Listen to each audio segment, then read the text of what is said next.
and welcome to Awaz News. I'm Kubra Ali and I'll be taking you through big news across Canada. Canadians in Florida dealing with fallout from Hurricane Ian. Victim in East Gwillimbury hit and run had been reported missing after leaving residence for a walk, police say. Toronto Transit Group gives John Tory low grade for ignoring election survey. One person in life-threatening condition after Caledon crash. COVID-19 hospitalizations in Ontario rose nearly 11% over the last week. Positivity rates are also up. Homes still unaffordable for average households despite fall in prices, reports. These were the headlines, and now let's jump right into the details. A person has life-threatening injuries following a two-vehicle crash in Caledon, Ontario, Thursday morning. Caledon OPP responded to reports of collision in the area of Highway 10 and Old School Road shortly after 6:15 a.m. Upon arrival, police located one occupant who was transported to trauma center. No other injuries have been reported. Northbound and southbound lanes on Highway 10 are currently closed at King Street, along with eastbound lanes on Old School Road at McLaughlin Road. Police are on scene investigating and say the closure will remain in effect for several hours.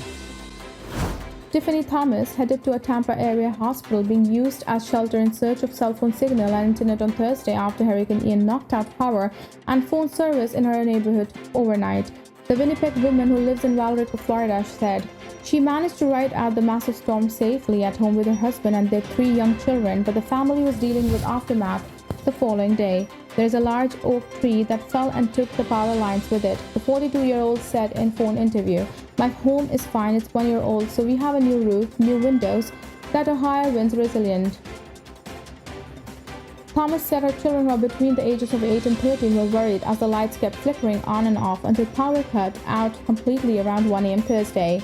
Thomas said restaurants, convenience stores and gas stations near her home were all closed. The neighborhood was littered with fallen trees, traffic lights weren't working, and several homes were damaged.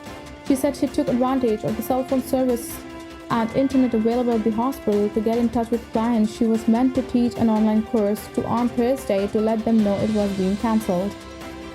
Thomas, who has been living in Florida since 2003, said she and her family had prepared for the hurricane, but the fierce storm had demonstrated they could have done more. Evan Rakowski, the Director of Research and Communications of the Canadian Snowbird Association, said the vast majority of Canadian snowbirds have not moved to Florida for winter yet. Typically, they leave Canada and go to Florida in November, he said in an interview. Members of the National Not-for-Profit Advocacy Organization have been mostly asking about the right steps to take in case the hurricane damages their properties in Florida, Rakowski said. Their questions are more around the lines of what do I do if there is a damage to my property?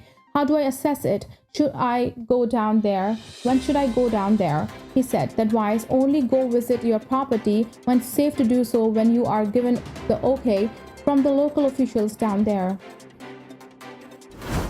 Police are appealing for information after a 70-year-old man was found deceased on roadway in East Gwillimbury on Wednesday following an apparent hit and run. Police say that the victim left his residence near Davis Drive and Kennedy Road for a walk at around 9 p.m. on Tuesday night and wasn't heard from again. His body was found on Davis Drive between Bales Road and Warden Avenue at around noon on Wednesday. The pedestrian appeared to have been struck by a car and was sadly deceased. Police said in a news release, police are seeking the driver of the vehicle that struck the pedestrian and any witnesses who were in the area between 9 p.m. on September 27th and 10 a.m. on September 28th. Police say that the investigators are currently looking to identify a male wearing reflective clothes who is believed to have stopped in the immediate area of the scene in a green Toyota Corolla. They are also appealing to anyone with dashcam footage to come forward. Buying a home has become more unaffordable for Canadians even as housing prices fall, according to new reports from Parliamentary Budget Officer and RBC. The PBO's house pricing assessment published on Thursday says the cost of the average house is 67% higher than what the average household can afford, and RBC's own report says the median household would need to spend 60% of its income on ownership costs. That's despite a 7% decline in housing prices from February to August this year, according to the budget officer. The average national home price in February was more than 50% higher than it was 2 years before. Since then, prices have declined by 7%, down to $777,200 in August. But with interest rates on the rise, buying a home remains highly unaffordable for the average household, the assessment says. The RBC report, also published Thursday, says buying a home has never been this unaffordable per its own affordability measures. RBC says the median Canadian household would need to spend 60% of its income to cover ownership costs. For those who live in Toronto and Vancouver, the figure balloons to 83% and 90% respectively. Since March, the central bank has hiked its key interest rate by 3 percentage points. Its key rate currently sits at 3.25%. Another interest rate hike is expected in October. The rate hikes are feeding into higher borrowing costs for those seeking a mortgage and in turn a slowdown in the housing market. The number of COVID-19 positive patients being treated in Ontario hospitals has risen by nearly 11% week over week amid signs that viral activity levels are beginning to pick up. The latest data from the Ministry of Health suggests that there are now 1,265 people in Ontario hospitals testing positive for COVID-19, up from 1,141 at this time last week. The number of those patients in intensive care are also rose week over week, going from 129 to 133. It is the highest number of COVID-19 positive patients being treated in Ontario hospitals at any point since August 26th. It also comes as wastewater surveillance data from Public Health Ontario begins to point towards an increase in the number of active infections in most parts of the province.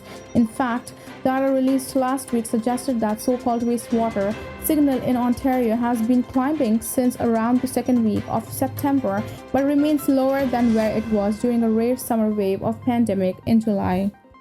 In the latest batch of data released by the ministry, most public health indicators do appear to be worsening as the weather cools and more people head indoors. The number of few cases detected through PCR testing over the last week stood at 8,627, rising for the third week in a row. The positivity rate on PCR testing also went from 11.98% last week to 12.42% this week. There were fewer active outbreaks in long-term care homes and retirement homes this week than last, but there was an increase in the number of active outbreaks in hospitals and shelters. Thank you for tuning in. I'm Kubra Ali. I'll see you back tomorrow, same time, same channel. Have a good night.